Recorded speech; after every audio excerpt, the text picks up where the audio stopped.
wanted to continue on with that vertical angles proof. After having done that one, we're going to jump into a corresponding angles proof. We're going to use similar properties to help us pull this one off. Before we can prove two corresponding angles are congruent, we need to know which ones are corresponding. So let's take a look at this graph here. And I'm going to turn that so it's more like a north, south, east, west line here. You treat each one of these things like an intersection in a city block.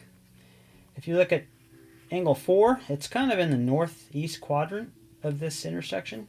And over on this other intersection, you have another angle 8 that's in the northeast quadrant. So those two angles correspond to each other.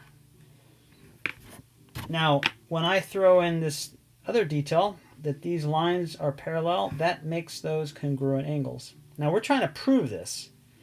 So we're just going to be able to start off with the fact that those are corresponding angles. We don't know much more right now. So here we go. First thing I want to do is I want to deal with angle 4 somehow. I want to include that in my first statement. So I want to take a look at 4 and 6, I think.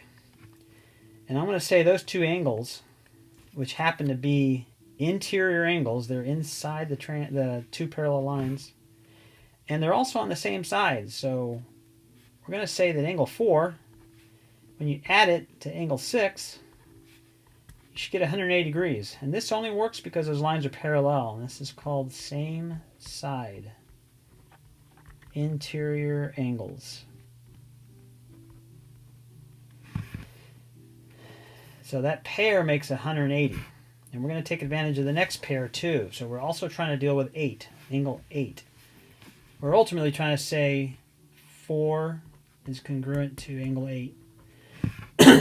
So I can tell that 8 and 6, they lie on the same line. They're adjacent. So those are going to make supplementary angles.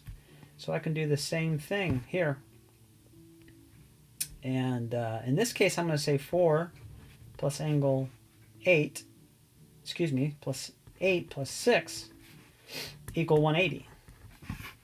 Angle 8 plus angle 6 equal 180 because they're supplementary. And this time we got the reason is supplementary angles. And kind of like what we did in the vertical angles proof, we noticed that we have two things. You could call this chunk A, and this is chunk A and chunk B. A and B. If A equals 180 and B equals 180, then A equals B. So we can then set angle 4 plus angle 6 equal to angle 8 plus angle 6. And we call that the transitive property of equality. Okay. Now, looking at this from an algebra perspective, we have two things that are the same, so we can subtract out those angle 6's, and we end up with angle 4 equals angle 8, and we use subtraction, property of equality for that. Okay. And then we just have an equals. We don't have a congruency yet, but we know with angles that if we have equals, we can just say that these angles are congruent.